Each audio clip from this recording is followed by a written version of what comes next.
When you hear that horn sound, you know it is about to go down. It is the morning run on this marvelous, that's for Coach Marv, marvelous Monday. Chico, it happens to be 420. Let me go ahead and tell y'all right now, 504 BIGMAMA. Get Big Mama on the line because somebody 420 gonna go too far and y'all gonna need to get out, and she gonna be on the way, baby. We got defense coordinator Chris Marve on. We got the big dog Chico. We got yours truly, Uncle Neely. Get your questions in the chat ready for Coach. We gonna get it. It's the morning run. Yes, sir.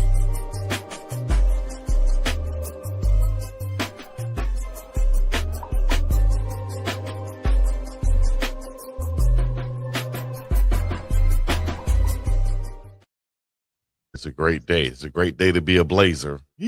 Runners. Portland Trail Not that type of Blazer. UAB Blazer. Hey, Chico, you wait all year long. Yeah. Shout out to 420 Mo. 420 Mo is in the building. Finally, 420 is here, and his name makes sense. 420 Mo, I know you about to do what it do, baby. Get it right, baby. It's going down. Shout out to everybody out there checking in. Let us know where you're checking in from by getting in the chat and putting your city, your state, your country, whatever else in the chat right now. And we got Coach Marv coming on for an exclusive interview. So we want him to see all the cities and the states and countries that's checking in. And he'll know that we're international players out here. You feel me? Yeah, no outcasts, no UGK. Most definitely from the pineapple to the big apple. So y'all make sure y'all get up in here. All super chats will be read on screen. All members comment the same thing. I don't believe you. What? On all days. What did I do? It's 420, and you said from the pineapple to the big apple, but you left off what we normally say right there. What? Hey, what? You spoke on the best smoke from the east to the west coast. Okay. Blaze one for the nation. Put smoke emojis in the chat right now. Come on, dog. You're doing. You're going to Bob Big Bob. Yo, Pennsylvania's in the house. New Jersey, Kansas City, Missouri, Chicago, Illinois this week. She in Chicago this week. Yeah, it's all good and hood. All right. We got some things to talk about, but we're going to get into Coach Marv first. We just had, of course, y'all saw Uncle Chico last night. If you didn't, go back and watch it. Talked about WrestleMania. Talked about donations to Prairie View. Yeah, they got Prairie View, got the NIL dollars up, got the coaching staff, and including the support staff, about a 35% bump in pay. Chico, that's how you keep, when you got good people, you want to keep them, pay them. Ain't lying. Well, I guess people at Colorado feel like they have good people also. You know what I mean? Because the Crawford family, Jeff Crawford and his wife, Orsi, have committed $6 million to support CU athletics through the Crawford Family Foundation. Y'all put up. Thank you. That's for them right there. For doing that, that's huge, Unc. When you have $6 million to donate, Unc. Yeah, that's a major boost to the program. We had the AD on, new AD Lovo this last week, and he talked about how the need for new dollars to come from different places to really bolster, because he's going to make the investment in football, because football is what rings the bell for all the other sports. Mm-hmm. And if I'm not mistaken, I think this is the family where the current referee came from. Yeah, they got the Crawford Center there. They do it. They have done historically a lot of stuff. When you eat in the cafeteria, you're eating in a facility that their name is on. Wow. Big time. Big time. Crawford Family Foundation. We're looking for a sponsor right here. TMR Live. I present. Big time sponsor, But yeah, congrats to them, and more NIL dollars to Coach Prime and the Buffs to improve the football team. Well, Coach Prime definitely did some improvement on that staff, Unc. We can go there and then introduce our guests. Yes, sir. This offseason, some changes were made across the board, coming off a 3-9 season, including a new offensive coordinator and a new defensive coordinator who arrived on the scene as a linebacker coach. Previously, have been a DC at VTech, so loads of experience. A guy from the South Tennessee, you from Alabama, I'm from Mississippi. He right above us from Tennessee.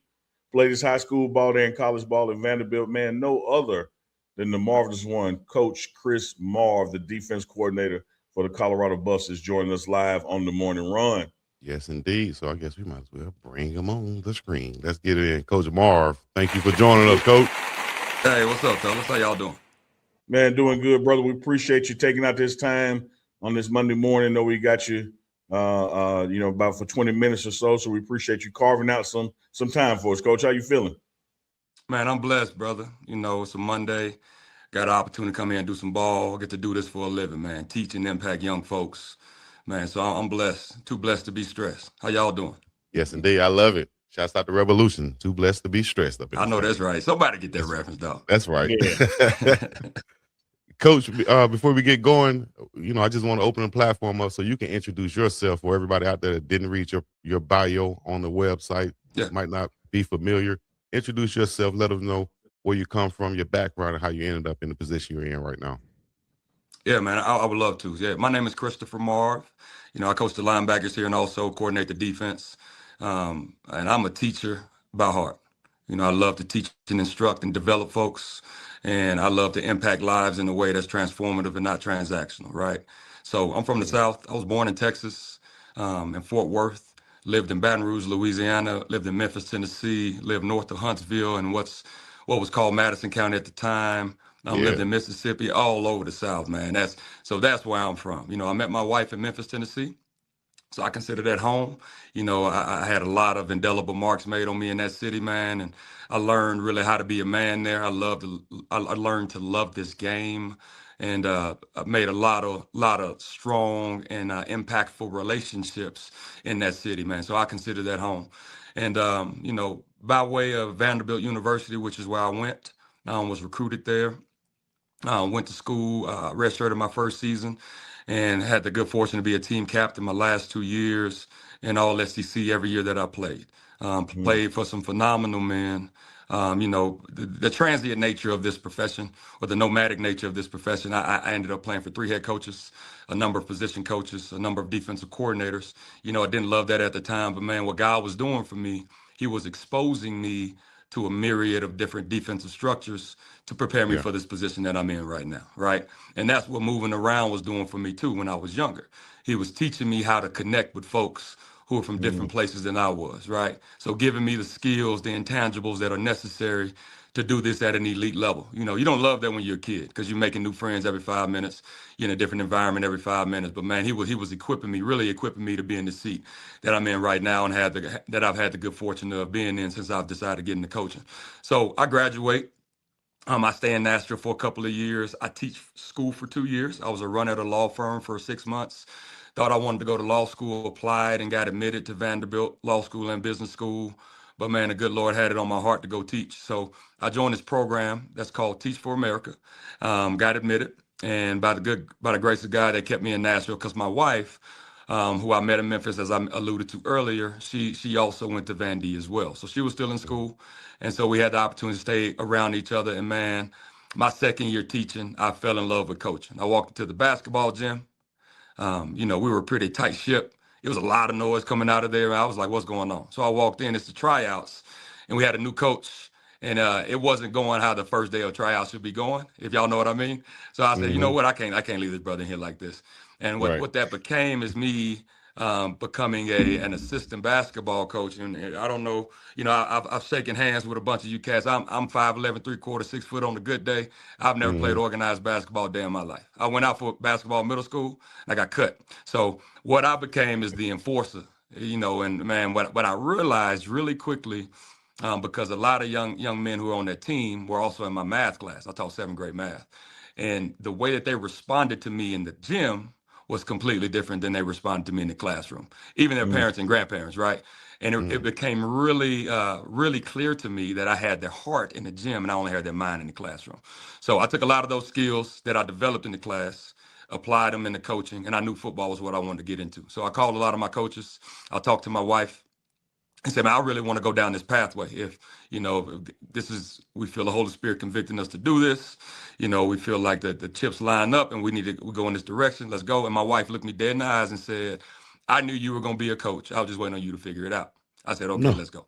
And so I jumped in at Vandy at my alma mater, but I got hired by Derek Mason, who I didn't play for, who taught me the 3-4, taught me a lot about coaching. I GA for Kenwick Thompson, who's still a mentor for me today. I was there for 5 seasons. GA for 2 years, promoted to inside linebackers coach my last 3. Coached some really good players, really good young men there. Went to Mississippi State for a season in 2019. Had good defense, good players, and a good coach for Joe Moorhead, and a really good experience there. Went to Florida State after that, 2020 and 21 during COVID. Defensive run game coordinator, linebacker coach there. And we were 4-3 structure and morphed to a 4-2-5 my second season. So had a tremendous growth there as well. Worked with Adam Fuller, who's a defensive coordinator. Then I had the opportunity to go to Virginia Tech and work for Brent Pry, who was the head coach, and my position coach my redshirt senior year at Vanderbilt. So, it was all connected. And that was a phenomenal experience for me. Got to call plays, developed some phenomenal young folks. We played some good defense. And so excited about this opportunity now to be in Boulder, man, because this is a special, special place. I've had a lot of people that I either knew really closely as it relates who worked on this staff or knew the people on this staff, or who had tangential experiences because of people that they knew they worked on the staff. To that degree, we had somebody that played for us at Vandy that was in recruiting here. One of my best friends in the profession, Corey Phillips, in the world, not just the profession, was the director of player personnel here for 4 years. And so all I heard was the phenomenal things about not only living here, but the program. And now it's even more special, man, to be a part of it because you get to see it with firsthand experience. So thankful to be here. Absolutely. Sir, man. Love that mix, man, Coach. I want to double back on something because it reminds me of a story Coach Prime told me. He said to me years ago, he said, Neely, man, one of the most depressing phases of my life, and I had to learn later in life that there was a blessing and God was showing me something. He said, I couldn't believe, like, with all my talent I had athletically, I could never be one place long. I would go to the Falcons, go to 49ers, go to Dallas, end up here, go to Cincinnati, go to the Yankees. Like, I never was anywhere long. But then when I realized it was God placing me in environments to give me what I needed at each stop so I can make more impact later. And hearing what you said, man, just like it just touched on me there. So I wanted to hear from you. What has it been like working with Deion Sanders? He doesn't allow us to say working for. We have to say working with. What is it? It's been special, man. I think from the outside in, you don't know exactly what the experience is. You don't know the man that he is, the compassion that he has, the fire and brimstone that he has, man, the intangibles that he has as it relates to being a leader of men until you get around him, right? Because you only have the perspective that you have, either from people that have been around him or from what you see from a media standpoint. Real dude. I've been around a lot of cats who are in leadership positions, whether they're still there or aren't anymore, who've been around a lot of football, and he's right up there with all of them. Real dude, like you said, I love it.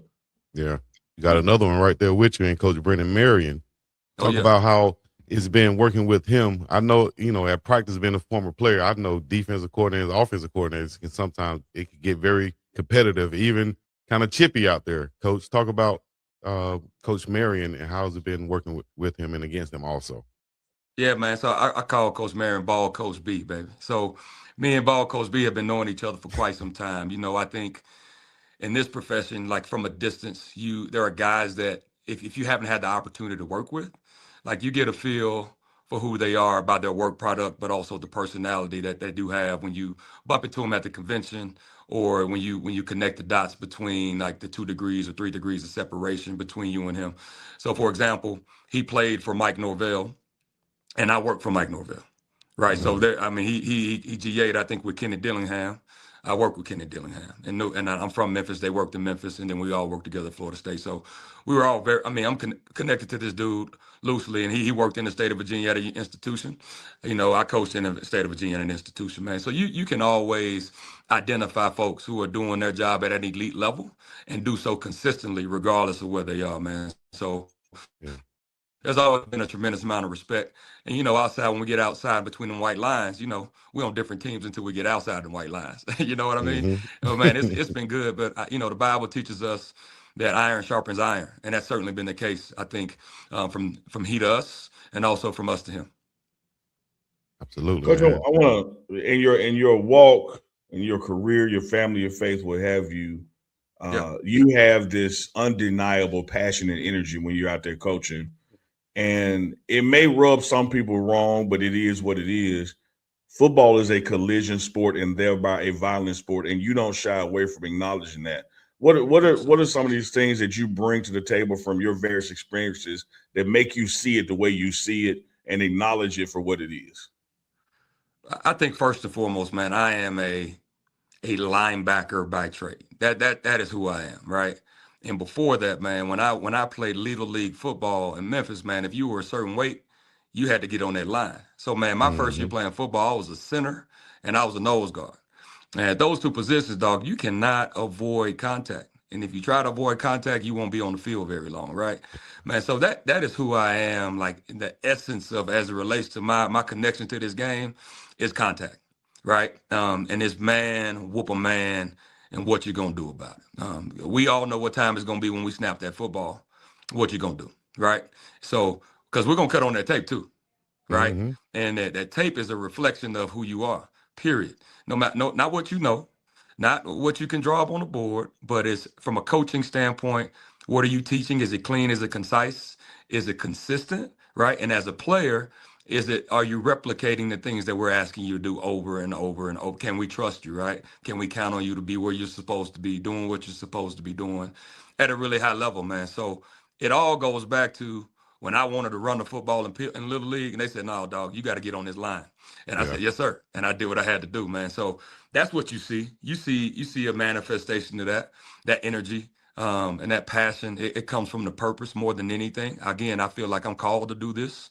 This is my purpose, man, to help folks actualize the best versions of themselves. And football is that Mm. vehicle. So if I'm half stepping with that, I ain't doing what I've been called to do. And man, I mean, we all know when we're not in alignment with the Most High, how that work out, right? Yes, So I indeed. got to do what I'm being asked to do, what I'm being commanded to do, because ultimately those young men, at some point in time, our opportunity and our time together will come to an end. It will, and so they have to be able to know that I gave them my all.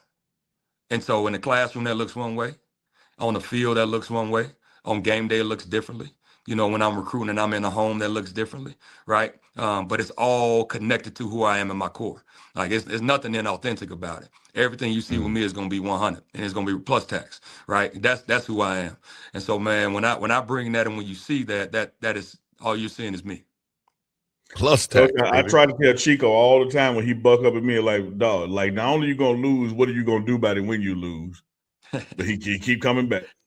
He don't realize he was that offensive line that they pulled out of the game because he shot away from contact. You know what I mean? So Yes, indeed. let's talk about some of the guys that you have currently. You brought in some transfers out there at the linebacker position who were already productive on the college level. Can you talk about some of the guys you brought in? Leon Lafau, Tyler Martinez, Gideon Lampron, um, and a host of others. Talk about those guys and some of the ones that's been impressive during the spring so far. Yeah, man, I'll stick with those top three that you brought up. Tyler Okay. Martinez, we call him T Dollar, man, really smart player. Plays really fast because he puts in the work from the neck up, and he's very productive. If you look at the tape, doesn't have a lot of inefficient movement, aggressive, violent at the point of attack, and man, he's gonna give you everything that he has. Good length, commands the defense, doesn't make the same mistake twice. That again fits into that alignment of what I was just talking about as relates to what kind of players that we want to see on tape, right? Consistent, productive, and does what he's asked to do. You think about Leonga, man, also really good skill set, smart player, really nuanced in terms of how he plays the game. What we call a lot of slip and slide to him. Very difficult for guys to get hands on him. Efficient mover as well. Really good game speed. Can play in the box. Can play off the edge. Can play in space. You love that about him. And you look at Gideon, man. All Gideon has come and do is create havoc, man. You talk about violence and aggression, which is the first metric for the defense of how we want to play. When we sit in there and Mm-hmm. watch practice as a staff, which we do after every practice, we watch it as a staff. We're all looking around at each other as a defensive staff because we know what kind of physicality he's bringing, and that we're watching each play. But that offensive staff across the table is also talking about what 44 is doing, right? So when it's the other side of the ball talking about a particular player, that dude is really doing what you're seeing, right? And he's put that thing on tape time and time again, man. So really excited about those three. They're pushing each other, right? They're pushing each other right now. Whether it's at Mike, whether it's at Dime, we're asking a lot of those guys, and we're challenging them to do it at a high level and do so consistently. And to this point, man, they're answering the call at a really high level. There's still a lot of room for growth. Don't get me wrong. These dudes have not arrived. None of us have, right? There's work to do. There's adaptations to be made. But man, these guys have done